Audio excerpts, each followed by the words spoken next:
প্রথমে আজকে আমরা বানাবো স্পেশাল ঢেঁড়স চিংড়ি। প্রথমে আমরা দিয়ে দেবো কড়াইয়ের মধ্যে সরিষার তেল। কড়াইয়ের মধ্যে সরিষার তেল আমরা দিয়ে দিয়েছি, এরপরে আমরা দিব পেঁয়াজ। আপনারা দেখতে পাচ্ছেন আমরা পেঁয়াজ দিয়ে দিয়েছি। আমরা পেঁয়াজ দিয়ে দিয়েছি। আপনারা দেখতে পাচ্ছেন আমরা অনেকগুলো মানে আমরা দুই মানে আমাদের পেঁয়াজ দিয়ে দিয়েছি। পেঁয়াজ দেওয়ার পর আমরা এগুলো সুন্দর করে নাড়াই নিব, যাতে একটা সুন্দর একটা কালার চলে আসছে। আপনারা দেখতে পাচ্ছেন একটা সুন্দর একটা কালার ফর্ম হয়ে গেছে। এগুলো দেখতে পাচ্ছেন আপনারা, কালারটা অনেক বেশি সুন্দর ফর্ম হয়েছে। তারপরে আমরা এরপরে দিব, আমরা দেখতে পাচ্ছেন, আপনারা দেখতে পাচ্ছেন এটা হচ্ছে আদা। আমরা এটার মধ্যে আদা দিয়ে দিব। দেখতে পাচ্ছেন আমরা আদা, আদা দিয়ে দিলাম। আমরা আদা দেওয়ার পর আমরা এখানে আপনারা দেখতে পাচ্ছেন, তারপরে এটা দেখতে পাচ্ছেন এটা হচ্ছে লবণ। আমরা প্রথমে এখানে আপনারা দেখতে পাচ্ছেন এটা হচ্ছে লবণ। আমরা এটা হচ্ছে আমরা এই স্পেশাল স্পেশাল ঢেঁড়স চিংড়িতে আমরা লবণ দিয়ে দেবো। লবণ দিয়ে দেওয়ার পর আমরা দেখতে পাচ্ছেন আমরা বিভিন্ন ধরনের মশলা দিয়ে দিব। আপনারা দেখতে পাচ্ছেন বিভিন্ন ধরনের মশলা এখানে দেওয়া আছে। এগুলো মশলা আমরা দিয়ে দিব এখানে। আপনারা দেখতে পাচ্ছেন সুন্দর কতগুলো মশলা দেওয়া আছে, যেমন ধনিয়ার গুঁড়া, জিরা গুঁড়া, তারপরে হলুদ, তারপরে শুকনো। দেখতে পাচ্ছেন আপনারা এগুলো দিয়ে দিয়েছেন। শুকনো মরিচের গুঁড়া অনেকগুলো গুঁড়া আমরা দিয়ে দিয়েছি, দেখতে পাচ্ছেন। তারপরে আমরা সুন্দর করে এখানে মিক্স করবো, যাতে একটা সুন্দর একটা কালার চলে আসছে। আপনারা দেখতে পাচ্ছেন একটা সুন্দর কালার একটা ফর্ম চলে আসছে। তারপরে আপনারা দেখতে পাচ্ছেন আমরা দিয়ে দিয়েছি সুন্দর সুন্দর ফ্রেশ ফ্রেশ চিংড়ি মাছ। তারপরে আমরা মিক্স করে নিবো। আপনারা দেখতে পাচ্ছেন খুব একটা সুন্দর একটা কালার ফর্ম হচ্ছে, যেমন কত সুন্দর রেড একটা ফর্ম হচ্ছে আপনারা দেখতে পাচ্ছেন। তারপরে আমরা এগুলো কষাতে নড়াই নড়াতে থাকবো। আপনারা দেখতে পাচ্ছেন তাহলে একটা যাতে একটা সুন্দর কালার একটা ফর্ম হয়, আর আমরা আমাদের মানে ওটা দেখতে নাইস লাগে এবং সুন্দর লাগে। না, তারপরে আমরা এখন কিছুক্ষণ এটা রেখে দিব। এটা ফুটে একটু ওয়েট করবো এটা সিদ্ধ হওয়ার জন্য। তারপরে এখন আমরা ওয়ান ফুল গ্লাস এখানে পানি দিয়ে দেবো। তারপরে আমরা এখানে কষাই আবার নতুন করে সুন্দর করে আমরা এখানে নাড়াতে থাকবো। দেখতে পাচ্ছ যাতে যত একটু ফ্লেভার অ্যাড হয়। তারপরে আমরা এখানে গোটা কাঁচামরিচ অ্যাড করে দেবো। গোটা কাঁচামরিচ যাতে যাতে একটু ফ্লেভার অ্যাড হয়, একটু স্পাইসি হয়। আমাদের যত মানে আমরা জানি তো সবাই, যত স্পাইসি যত টেস্টি হবে, আহ স্পাইসি যত হবে তত টেস্টি হবে। এখন আমরা নড়াইতে থাকবো। তারপর নড়ানোর পরে এখানে আমরা আহ তারপরে এখানে আমরা ঢেঁড়স অ্যাড করে দিব। ঢেঁড়স অ্যাড করার পর এখানে আমরা মানে মিক্স করে দিই। আর আপনারা তো সবাই জানেন যে আমাদের এই স্পেশাল ঢেঁড়স চিংড়িতে আমাদের এই ঢেঁড়স হচ্ছে মূল উপাদান।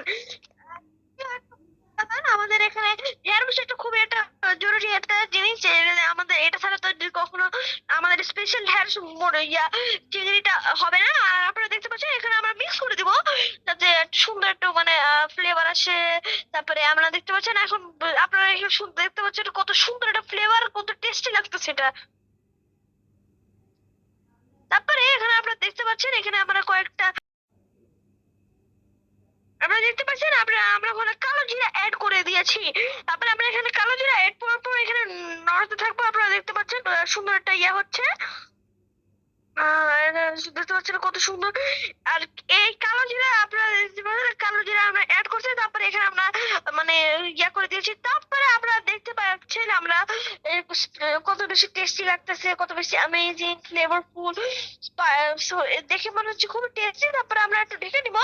তারপরে আমরা আবার ঢাকনা খুলে নিব, যাতে একটু কিছুক্ষণ সিদ্ধ হোক। এখন আমরা সিদ্ধ হয়ে গেছে, তখন আমরা এখন একটু মানে নাড়াই কষাই একটু নাড়াই নিব। আপনি দেখতে পাচ্ছেন কষাই নাড়ানোর পরে দেখেন একটু কত কত বেশি amazing, dashing, beautiful, nice, tasty, spicy, সবকিছুই অনেক বেশি সুন্দর লাগতেছে। এবং আমরা দেখতে পাচ্ছেন আমরা এখানে নাড়াই যাচ্ছি। আমরা এখানে নাড়ানো হচ্ছে এখানে মনে হয় এখানে মানে যাতে ফ্লেভারটা অ্যাড হয়, আমরা এখানে নাড়াচ্ছি। আপনারা দেখতে পাচ্ছেন আহ নাড়ানোর পরে এখানে আমরা আবার একটু ঢেকে দিব আর একটু সিদ্ধ হওয়ার জন্য। আমরা কিছু মিনিট সেকেন্ড পর আমরা আবার এটা খুলে দিয়ে আমরা আমাদের মানে বুঝে দিব যে আমাদের এটা প্রায় ডান হয়ে গেছে। আমাদের প্রায় 50% প্রায় 75% ডাউন হয়ে গেছে, কিন্তু আমাদের 80% বেশি ডাউন হয়ে গেছে। এবার আমরা এটা নাড়াতে থাকবো, যাতে আর একটু যাতে একটু ফ্লেভার আসে। আর সিদ্ধ হওয়ার জন্য একটু ভালো একটু করতে হবে আমাদের। তারপরে এখানে আমরা এক কাপ আবার একটু মানে পানি ঢেলে দিব। তারপরে এখন আমরা পানি ঢালার পর আমরা এখানে মানে পানি ঢেলে দিব। এবং